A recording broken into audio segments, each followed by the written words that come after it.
Hai,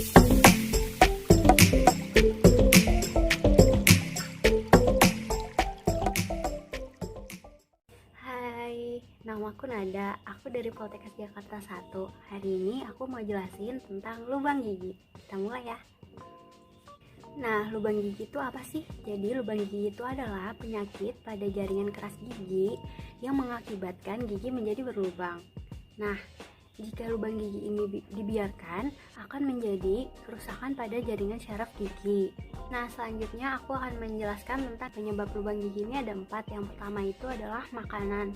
Makanan yang manis atau makanan yang asam itu mempercepat untuk terjadinya lubang gigi. Nah, selanjutnya itu ada permukaan gigi. Nah, permukaan gigi atau gigi yang paling belakang ini kita atau gigi geraham itu biasanya terdapat ceruk-ceruk yang dalam. Nah, ceruk yang dalam ini lebih mempercepat terjadinya lubang gigi. Nah, selanjutnya itu ada bakteri. Nah, bakteri ini yang menyebabkan lubang gigi itu biasanya bakteri Streptococcus mutan dan Lactobacillus. Nah, selanjutnya itu ada waktu. Kenapa waktu? Karena seiring berjalannya waktu, jika kita setelah makan makanan manis atau asam, jika dibiarkan terlalu lama itu akan menyebabkan lubang gigi. Nah, sekarang aku mau jelasin gimana sih proses terjadinya lubang gigi. Nah, yang pertama, jika kita makan makanan yang manis dan melekat seperti coklat, permen, atau misalkan donat, dan juga makan makanan yang asam. Nah, jika kita tidak langsung menyikat gigi, akibatnya itu makan makanan tadi bercampur dengan bakteri.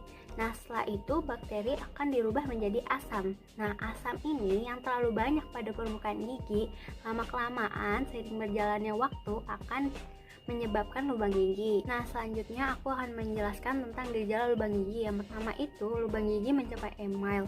Nah, jika sudah mencapai email biasanya sudah merasa ngilu dan makanan sering menyangkut, tetapi ngilunya ini tidak bertahan. Nah, yang kedua itu lubang gigi mencapai dentin. Nah, biasanya kalau sudah mencapai dentin ini gigi terasa ngilu jika makan makanan yang dingin atau panas. Yang ketiga ini lubang gigi mencapai pulpa. Biasanya jika sudah mencapai pulpa itu akan terasa sakit apabila kita mengunyah makanan. Dan juga pada beberapa orang jika sudah mencapai pulpa itu sakit hingga ganggu tidur karena di dalam pulpa ini terdapat syaraf.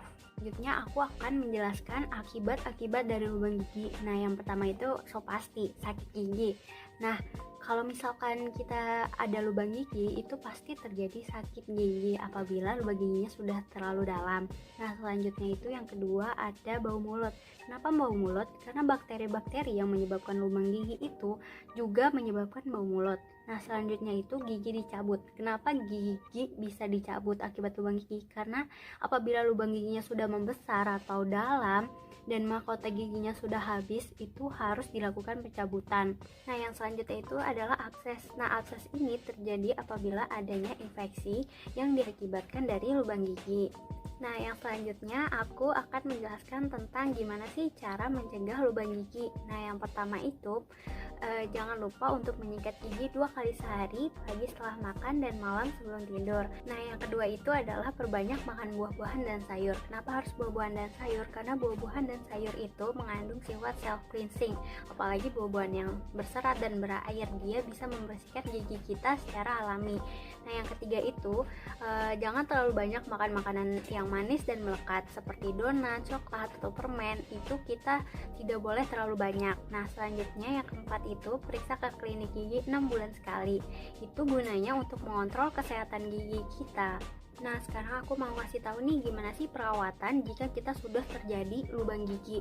Nah, yang pertama itu ada penambalan sewarna gigi. Nah, penambalan sewarna gigi ini biasanya caranya itu kita datang ke klinik gigi, terus gigi kita dibersihkan dari jaringan-jaringan si lubang gigi itu. Setelah itu baru ditambal dengan sewarna gigi. Yang kedua ini adalah perawatan saluran akar. Nah, biasanya kalau perawatan saluran akar ini berarti lubang gigi kita sudah mencapai pulpa. Nah, itu biasanya kalau perawatan saluran akar itu berkunjung lebih dari 2 kali ke klinik gigi. Nah, materi yang aku sudah sampaikan ini sudah selesai. Semoga bermanfaat. Jangan lupa untuk di-share karena ini ilmu yang lumayan penting banget. Terima kasih. Sampai jumpa.